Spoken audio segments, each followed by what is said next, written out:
Pero siyempre, una, sa pagkapanganak pa lang, ano ba yung mga importanteng bakuna sa mga bagong panganak na dapat na meron? Okay.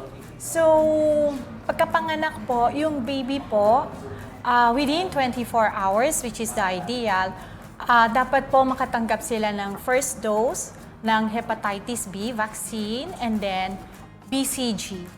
So, ito pong dalawang to yung importante. Hindi siya optional, Doc, no? No. Kailangan talaga. Dok, ano po yung BCG? Ang BCG po is Bacillus calmette-guerin. Opo, yun po yung inaano natin for tuberculosis.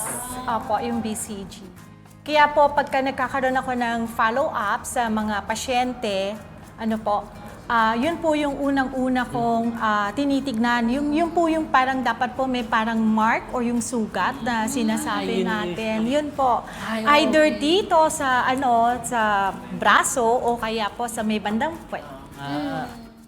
Ikaw meron ka bang ano?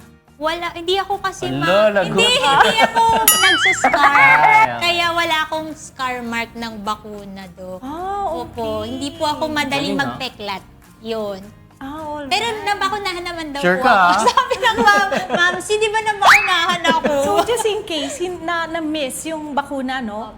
Nagka-catch up tayo. Ibig Pwede. sabihin, ibibigay siya. Basta nearest possible na yung sa pagkapanganak within 1 year. Within a year, kailangan. Kailangan po. Look, na-curious lang ako. Sabi niyo po kanina, isa rin po sa pinakaunang ibibigay is yung bakuna para sa hepatitis. B. Ibig sabihin po ba, prone din ang mga bata sa hepa? Paano po sila magkakaroon ito given na newborn po sila? Okay. Kasi there was a study done before, no? Matagal na to, na lahat ng babies na naka-receive ng hepatitis B vaccine given at birth, mataas yung pagpapababa. Mataas, tapos pagpapababa ng incidence ng hepatitis B. Paglaki po Oo, nila. sa paglaki nila. Parang as early as pagkapanganak mo, may protection na kagad yung baby pala. for hepatitis B na sakit.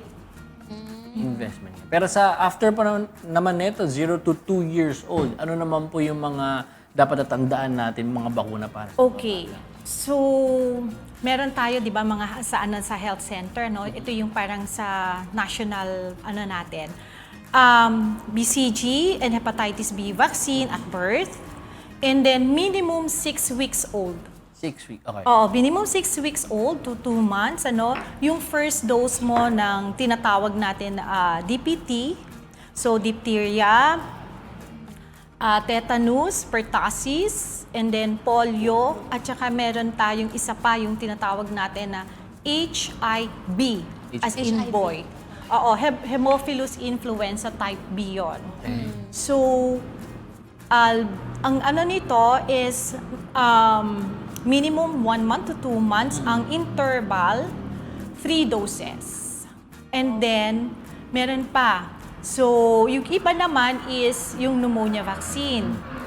Pwede nang ibigay as early as 2 months. Ang interval mo din is 2 months, then for 4 weeks in 4 to 8 weeks interval siya, 3 doses. And then meron din tayong rotavirus, no? Yung rotavirus, pwede siyang 2 doses or 3 doses, depende sa brand na gagamitin mo. And then at minimum age of, dito kasi sa Pilipinas, just to prevent the measles, nagbibigay na old, pwede na siyang makapag ng chickenpox. And then at 15 months old, pwede na siyang mag-MMR. And then booster doses, Yun. no? Booster doses ng DPT, ng Hib, tsaka ng Hib at around 18 months to 2 years old. Kailangan po So, pala may mga booster shots. So, Kailangan kasi, ang sanggol kasi, yung immune system nila, it's not well developed. Yun yung nakakalimutan po ng iba kasi naalala nila, nung bata ako, nabakunahan na ako niyan. Tapos nagkaroon sila ng pagtanda, hindi ko po sinasabi na ako to. Pero nakalimutan mag-booster. Kaya nagkaroon pa rin ako ng chicken pox. Ang maganda kasi sa bakuna, pagka nabigyan ka, yung protection mo mas mataas. So, yung ang piniprevent natin actually dito, yung komplikasyon nung sakit. Yes. So, sa experience ko, yung mga nagkaroon ng, kunyari, chickenpox, minsan pag na-expose sila, nagkakaroon din sila, pero very, very minimal. Konti Hindi lang. masyadong malala Hindi tulad malala. Yes, yun ang importante naman.